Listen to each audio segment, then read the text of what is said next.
일단 박범계 의원 전 법무부 장관이었죠. 이 수사의 배후에 한동훈 장관이 있는 거 아니냐라는 배후설을 제기했습니다. 한동훈 장관이 이에 대해서 언급을 했는데 뭐라고 얘기했을까요? 들어보시죠.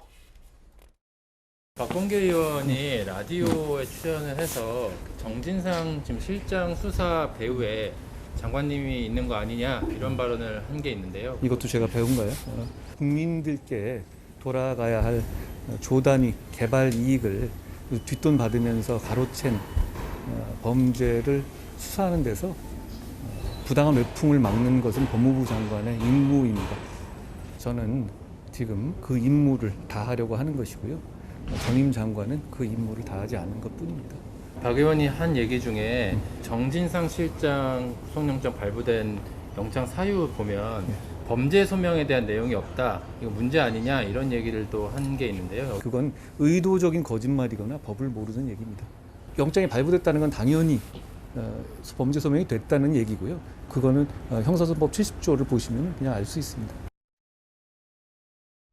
자, 이거 뭐 법적인 얘기까지 나와서 정혁진 변호사께 질문 드려야 될 것 같은데 네네. 박범계 의원은 그 정진상 실장 영장 법원이 발부한 영장에 범죄 혐의가 소명됐다라는 언급이 없었다라는 네네. 걸 봐서 아니 이건 혐의가 소명 안 된 건데 라고 한 장관을 비판했단 말이에요. 검찰 수사를. 네네. 그러니까 한 장관이 전임 법무부 장관은 본인의 임무도 안 하면서 법을 모르거나 아까 뭐라고 했죠? 뭐 속이거나 뭐 이랬습니까? 이거 어떤 얘기예요? 무슨 말이에요? 그러니까 이제 누구 말이 맞는 거예요? 박범계 의원은 참 이 말이 되로 주고 말로 받는다. 이 말보다 더 적합한 말이 있을까 하는 생각이 드는 게 예. 박범계 의원은 법무부 장관도 하셨지만은 처음에 법조인으로서의 출발은 판사를 하셨었단 말이에요. 네. 근데 판사를 하셨던 분이 아, 판사 출신이셨습니까? 그러니까요. 그런데 이제 그 형사소송법 70조에 보면요. 구속영장은 범죄 혐의에 대한 소명이 없으면 더 이상 네. 볼 것도 없이 뭐 증거인멸이고 뭐고 볼 것도 없이 영장이 발부가 안 돼요. 그런데 제가 구속영장을 직접 보지는 못했지만 인터넷에 이렇게 조각조각 나와 있는 걸 보니까 일반 언론에 나와 있던 것보다도 훨씬 더 자세하게 잘 쓰여져 있더라고요. 그런데 이게 뭐냐면은 그 다음에 제가 의심스러운 것은 우리나라 검찰청법에 법무부 장관이 구체적인 사건에 대해서 관여할 수 없다고 그랬거든요. 네. 그런데 그 법만 알고 있었어도 저렇게 함부로 증거가 없이 명백한 증거가 없이 추측으로 현직 법무부 장관을 공격할 수가 없는 것인데 그렇게 되면 어떤 의심을 갖다 받게 되냐면 박범계 의원님이 법무부 장관 하실 때에는 일반 그 형사 사건들에 대해서 중요한 사건들에 대해서 법무부 장관이 직접 어떻게 뭐 지시하고 관여를 한 건가? 그러니까 본인이 그걸 갖다 예. 했으니까 이 사람도 내 후임자도 그렇게 하겠거니라고 추측을 하는 건가? 오히려 그런 의심을 갖다가 받는 것이기 때문에 그래서 말로 주고 되로 주고 말로 받았다는 말로 이야기가 주고 말로 받았다. 거기에다가 이제 법 규정도 제대로 확인하지 예. 않고 이를 갖다가 말씀을 갖다가 함부로 하시는 거 아닌가 그런 예. 생각이 들어가지고 아니, 한 번만 더 여쭤볼게요. 네네. 왜냐하면 두 분 다 법조인이고 한 분은 판사 출신, 한 분은 검사 출신이고 박범계 의원은 법무부 장관, 전임 법무부 장관이 지금 현 법무부 장관 사이에 논쟁이기 때문에 한 번만 더 물어볼게요. 네.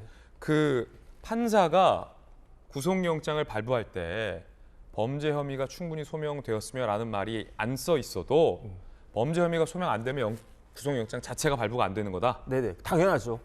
법에 그렇게 규정이 되어 있어요. 범죄 혐의가 소명되고 그 다음에 주거, 증거인멸, 도망의 우려가 있으면 되고로 돼 있구나. 네, 요게 그 두 예. 가지가 엔드로 되어 있어야지 발부가 되는 그 거죠. 박범계 의원이 이걸 모를 리가 없잖아요. 판사 출신 법무부 장관인데 모를 리가 없는데 이렇게 발언한 거는 뭐 어떤 의도가 있다고 보십니까? 그러니까 모를 리가 없다라고 보면 결론은 한 가지죠.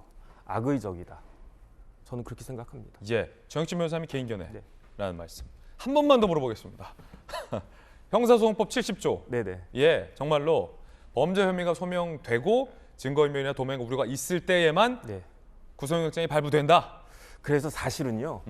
한동훈 장관이 뭐라고 이야기했냐면 구속영장에 아예 범죄 사실이 소명됐다라고 하는 게 부동문자로 찍혀 있다라고 그렇게 그 이야기를 했단 말이에요. 예, 그래서 제가 아차하는 생각이 드는 게 제 뭐 사건 중에 예, 구속영장 한번 보고 올 걸. 왜냐하면 변호사들이 네, 뭐 이렇게 범죄 사실 이거는 보지도 않거든요. 왜냐하면 네. 그거는 지극히 당연하게 이제 인정이 되는 거로 생각을 하고 특히 이제 증거인멸에 그 관해 가지고 어떻게 뭐 구체적인 내용이 있나 없나 제가 어쨌든 한번 그 돌아가 가지고 네, 제가 맡고 있는 사건 중에 구속된 사건 중에 구속영장에 한동훈 장관 이야기한 것처럼 그게 부도문자로 찍혀 있는지 한번 확인해 보겠습니다. 예.